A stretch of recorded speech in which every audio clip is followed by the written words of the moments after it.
Millions of donuts? Nah, it's just a micro displacement on a plane. Millions of trees? Yes, but it's slow pulling. So, is there is a mix between the two? 1 million clues. Really fully detailed, as we are going to see right now. We have 5 ways. The first 3 ways are managing duplicates, and the other 2 ways are managing the scene in general. The first way is object data linking, and this is the least efficient way to manage your scene. So all you need to do is, in Blender default shortcut keys is Alt D, and you have your tree right away. And with that way, you can edit the tree, and you will find that your edits are being applied to the other tree. This way is too efficient for controlling your objects. Like, okay, I need this tree to be a little bit to the left, a little bit to the right, and all that stuff. But it is not efficient for the really high counts. And you can create thousands of these with no problem, thousands of entities using a Blender. And with any almost poly counts. Maybe I tried to create like 3 million triangles and all that stuff, and it worked perfectly with no problem, and with thousands of objects. And we will see a complete scene that has applied almost everything from what we are going to talk about today. So this is the first way, object data linking, and you can bring it from here, object, and duplicate linked. Here it is.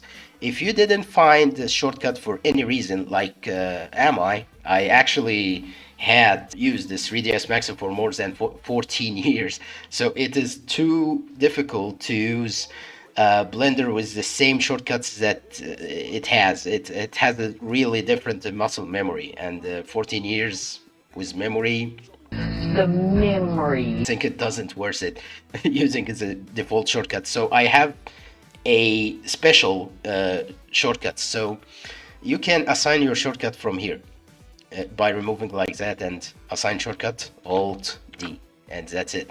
You have to create, or in other words, you have to change the properties of the visibility of the viewport to be bounds. This is the most efficient way to manipulate your objects with no problem in the viewport performance. You can duplicate like thousands of them, and there is no problem at all. The second way is instance parenting, and it has a little bit special stuff. Okay, you have this sphere. All you need to do is to select the trees that you are going to instance on the sphere, and keep the sphere as the parent, and you will keep it set parent to object. Okay, and you will notice that when we go to the object properties here, you will find instancing. You will have 2 modes, vertices and faces. Of course, there is nothing. So we'll go to the object properties, which is this orange icon, and we will keep it as bounds. Okay, and we'll go to the sphere again, and let it on the vertices, for example, and you will see that there is this beautiful cloud that we don't know why it's positioned here. That's because the origin of the sphere is not in the origin, which is 0, 0, 0. Okay, so we will just go to object. We are selecting the sphere right now, object, and apply the location. And you will find that the tree is being placed, but it is still shifted, because the tree must be on the origin too. So you'll have to keep the tree on the origin, move it to the origin. So you will go for Y, and we will set it 0, and it will be placed properly. If you move the tree, you will see that it is being shifted. So you need to keep the origin of the sphere, or the distributing plane, or whatever you are using, to be having the location to be on the origin, or 0, 0, 0, and also the tree itself as an object with the base of it, or the origin of it, to be on 0, 0, 0. Okay, so you have the trees on the right position. So to see the trees in the viewport, You can go for cycles and enable the viewport rendering, and you will find it rendering a little bit fine for its intensity. Okay, we will turn on all our stuff so it will compile a little bit. It didn't take time.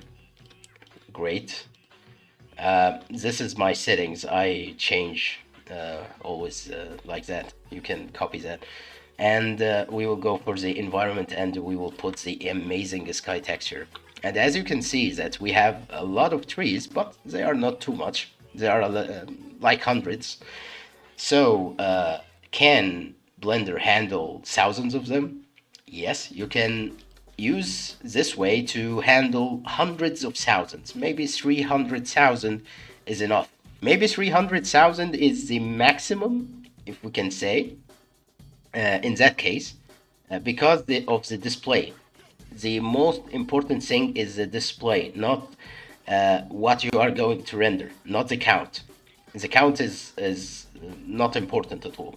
So you can keep the sphere also as bounds and you can subdivide it.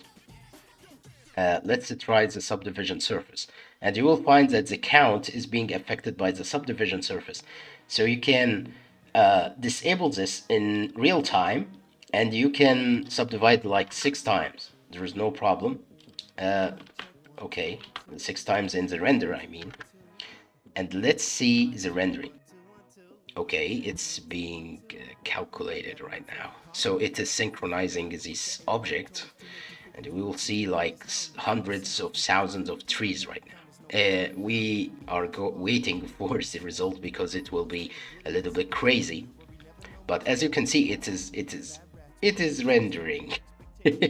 Really amazing. Oh, very exciting. Really amazing. With just 1 gig of memory, it started. It is rendering anyway. It will be slow, of course, because of the amount of things that you are rendering right now. They are overlapping too much. So the post tracing, and also I guess the pocket size is quite obnoxious. It is too small, so we will escape that.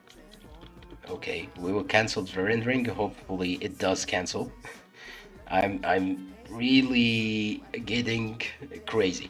It says that we have 10 hours of rendering, but that's not true. I tried to render this count with this way, and it rendered in barely 50 seconds.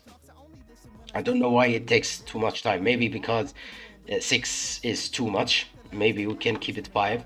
We have 5 levels in the viewport. It will perform poorly, of course.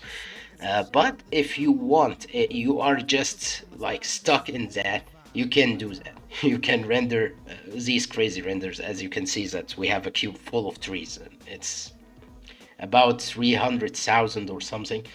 And I actually let them render in the viewport first, then I rendered, and it came okay. There's no problem. But as you can see that the display will crash if you are going to subdivide it. Here it is. Oh, not very corrupt.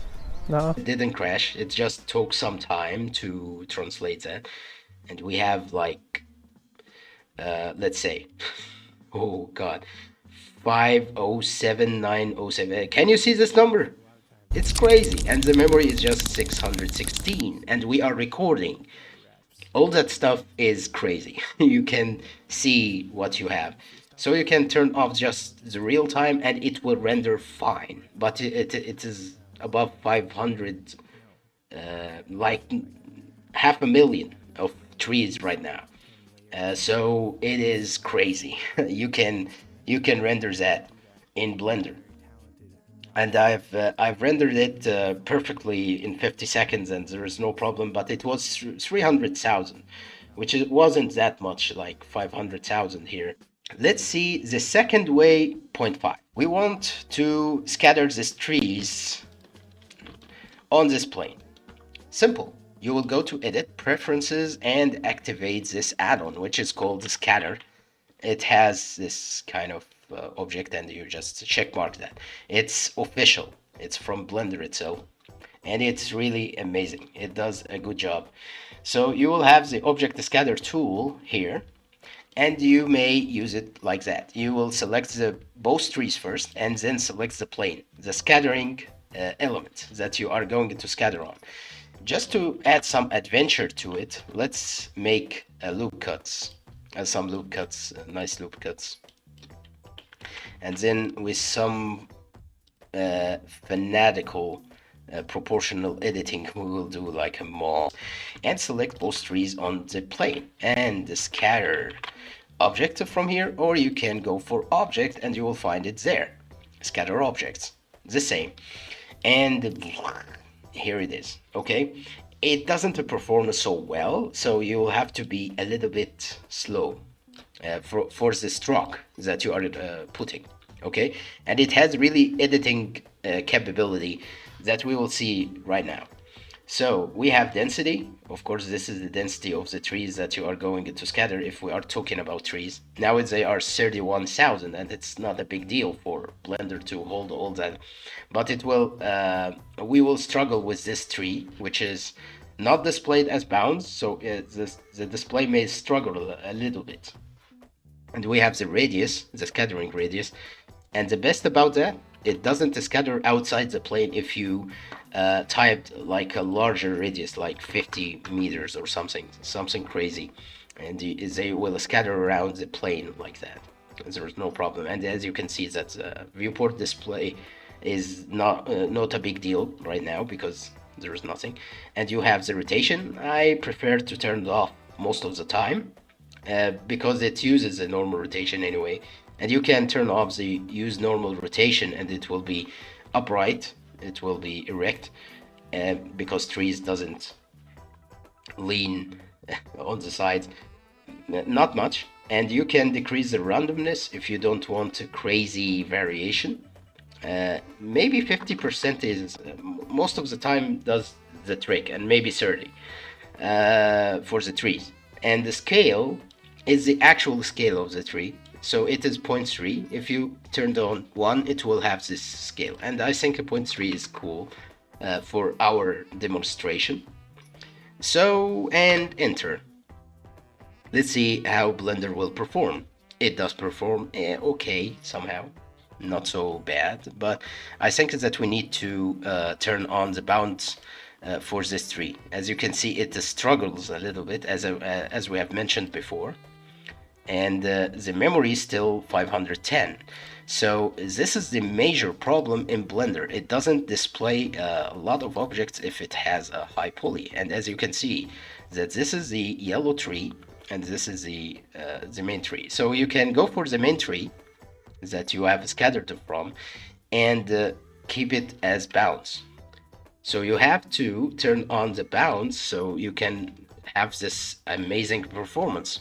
There's no problem. No problem. No problem? No problem. And you can see that in viewport by going to cycles. Cycles doesn't have much issue with displaying a lot of details in viewport.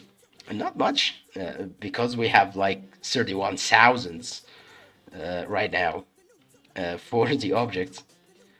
Here it is, like 31,000, as you can see, more than 32,000, less than 32 of a bit. So it is not a good idea to render them interactively, but it is possible, okay? And it, of course, rendering them is a breeze, not a big deal. You just consume like few of them, and as you can see, it renders really swiftly. And I didn't even enlarge the pocket size yet. The most efficient pocket size for optics is 256. Even if you have a powerful GPU, 256 does the trick very well. It does make a speed more efficient. And as you can see that it renders like there's nothing. It renders too fast. The GPU is 2080 Super. So as you can see that it renders the scene really quick. Okay, so this approach can handle like hundreds of thousands quite well with no problem, but you have to crunch your display. Maybe you can leave it in a view layer and hide it. If you want like hundreds of thousands using the instance parenting way, which is the second way, and this is the second way point 0.5, which is object scattering, and you can go for view layer and just hit the eye icon, and it will hide the view layer like that. You can keep it hidden here, but it will render normally. One of the things that we have to mention is you can control the instance duplication by faces. Like we can see here, you can, you know, proportionally edit the faces to be like that. It really does a crazy stuff you can do with this kind of feature, that you can instance parent the duplicates, and you can control it really impressively as if it's a particle system. But as we have mentioned, that you can use this way for just a few hundreds of thousands. What a joke. But it is really efficient for controlling your objects and even the rotation and orientation of them. The third way is the particle system. We can get those botanic trees as a group. It is already done as a group because this amazing addons does this automatically, which is Botaniq. I actually recommend it. And you have two trees, okay? So you pick the plane, go to particle system, add a particle system, go to the hair, and turn on the advanced, okay? Then we will go for render first, and keep it a collection, and then go for the collection, which is Botaniq, okay? And it will scatter the trees right away. And let's make sure that the trees are being scattered correctly. So let's see what we do have here. Do we have the two types of the trees are being scattered, as you can see? But as you can see closely, that their orientation is horrible. They are sleeping, and they want to be interrupted. We will wake them up. Let's go to the trees and rotate them. Go for one of the trees, and on y-axis, keep it pointing to the x. This is the best way to describe it. Just like that. And the other tree the same way. 90-degree pointing towards the x-axis. Okay? But nothing happened. They are still sleeping. We want them waking up. So all we need to do, go to the object rotation checkbox and keep it on. And that's it. You have your trees upright. Somehow. They are not so upright. They are following the normals. Maybe you love that. Maybe you liked it like that. But I actually prefer that you control the rotation a little bit so you can make it upright. So if you want to make it upright, you can just make it global Z. And they will be erect, not on the normals, as you can see. There is no rotation. They are all upright.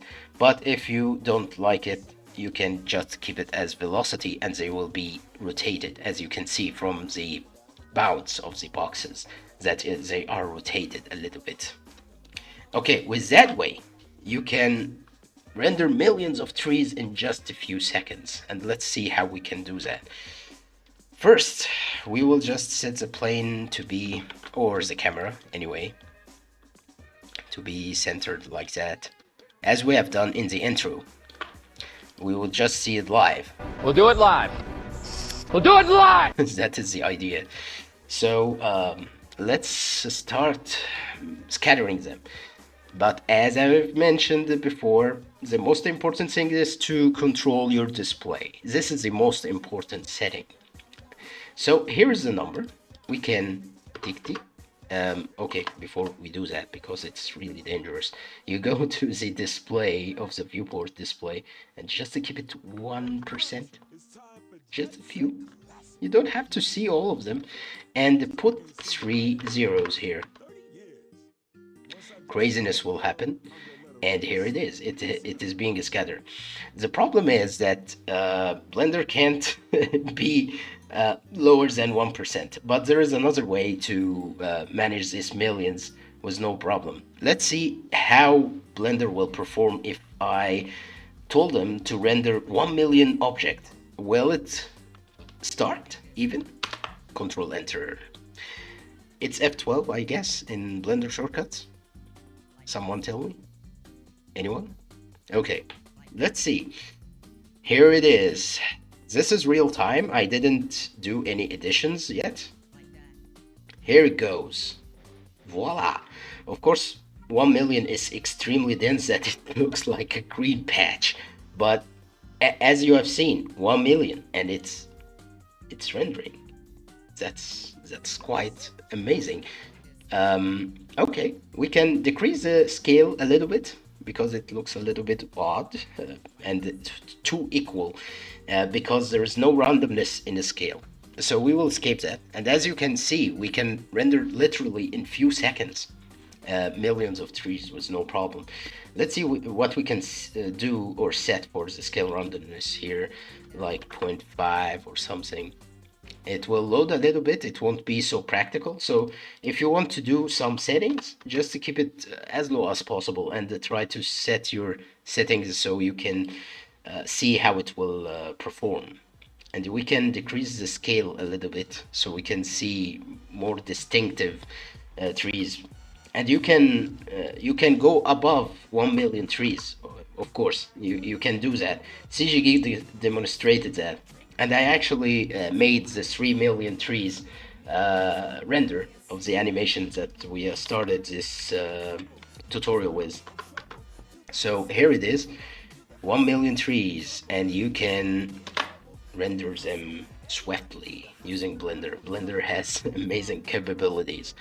So last time, of course, the speed of the rendering is being affected by the pocket size. Pocket size is too small, 64 pixels, so it is not so fast.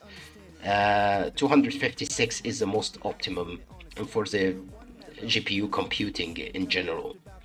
So as you can see, it renders really amazingly. Like there is nothing. It renders with no problem, as you can see, with just a few memory, like 400 megabytes only for all this patch. So it is the most efficient, as you have seen previously in other ways, like object data linking, which is the least efficient after too many trials. You just have the ability to duplicate like 1,000, 2,000 objects with no problem in performance. But for the instance parenting, you can like hundreds of thousands with no problem also. But the most efficient way and the least memory consumption, it goes through particle system. And as you can see, we have added 2 types of trees. That means 2 different entities, and there is no problem. It renders swiftly. And I actually doubt that you need more than 1 million trees in your scene. So what is the application for this? You can scatter grass across the terrain with no problem. But I actually prefer that you make patches of grass, not actually a one strand. That doesn't cover a lot. You may need like 100 million in that case. And I don't know if Blender can handle all that number. It's a little bit, frightening to try it. Yeah, this doesn't feel safe. But this application does prove a lot to us. So that's it for the 3 ways that we are going to use for managing our duplicates. Instance to scene is really powerful way to manage your buildings. As we are architects, we actually do some edits on buildings and all that stuff. So if we are going to scatter them the ways that we have seen, we needed like duplicates, but we need to control them from inside. Like not the trees. The trees, we don't have to make them edited precisely. We can just sculpt around, and if we need to edit them in some way. But for buildings, we just need separate parts, like this example. Instance to scene is an incredible way to manage your scenes that you can edit every part in the building, for example, here. And this with the same location on everything, you will see that the edit is being applied to all the blocks that has been copied. It is really fantastic way to manage your groups. So how we can create one of this, and it includes every single object that you can imagine. You can even include lighting and cameras and everything that you can imagine, instance to scene. Let's make a new scene so we can make it pure. So let's assume that we have this kind of collection. Okay, I want to scatter it around. So the first thing to do is to get these cubes and make a group or a collection of them by saying cubes, okay, and just right click on it, instance to scene, and voila, you have an instance to scene, and you can turn off the cubes collection and move the instance that you have newly created, and it's in the collection of scene collection. Okay, so you can duplicate like hundreds of them with no problem, and you can edit them anytime by just turning off. Let's create another collection and let's say duplicate or any naming, and turn off the collection of the scene, or you can name it scene or something, cubes, and you can edit the cubes. You can see that online by just making the duplicates turn on, and you can turn on the selection and keep the duplicate collection on unselectable, that you can select them, and you can see your edits live. You can create hundreds of them with no problem, and maybe thousands, like object data linking, because it is the same, but it's the difference that you have entities inside, so you can control each one individually with anything, that you can create modifiers inside modifiers and whatever you like. It's really amazing that you have a complete scene but instance to the scene itself, so it creates this nice kind of thing. The best thing about it that you can attach anything to the collection and it will be translated. Let's see a cool thing that we can apply, like lighting. So we are in Eevee, it's not a big deal, and we will get the cursor and add a new lighting. And of course, we are working on the scene collection. So let's put this lighting in the cubes collection, and you will find it that it has been duplicated everywhere. Let's raise it up. Here it is. It's being translated with shadows and everything. You have a complete scene that you can manipulate here. If you don't want your change to be seen, if it's a large scene or something that it has to be pretty slow to see all updated at once, which is rarely happens, you can turn off the duplicates, and you can see that you can do your edits freely, because when you turn off view layer, it actually removes it from the memory. The last way we will talk about today is linking. Linking is a little bit good for the people that are working in teams. It actually helps you to subdivide the scene to multiple files, so everyone in the team works on a certain part, and this part will be updated as soon as he works or she works on it. So let's link a file. I actually gone to a file of a stage that I have actually created recently. It's a sketch, it's not a big deal. But what I don't like about merging or appending files from Blender, that it does take some time to be selected, not being appended, as you can see. One of the things I noticed also that all turned off collections and all that stuff is not turned off in linking. Maybe because I don't know something, but that's what I see. If you have something about linking or more information about it, just comment about it. And we have a Discord group. You can discuss anything that if you want certain topics or anything, we can discuss it together there in the English chat section. So here we go. We have this nice stage, and you can't do any controls. You can't move, you can't rotate, you can't do anything. It's linked. So any update you do for the file, it will be applied here. And that's it. It is just like that. And it's cool if you have multiple files that is being merged in some way and you render them as a one complete package. So it is good for collaboration. It doesn't do anything with memory, I guess. It's not so memory related topic or way to do it. As you can see here is that we have around 40 million triangles because of the I think this kind of sofas that is being placed in some weird way. I think that this does something with the linked files inside the file that we have linked right now because these are from the interior essentials add-ons. As these are from interior essential add-ons, and as you can see that there are crazy amount of cameras that being pointed for. I don't know what they are doing actually.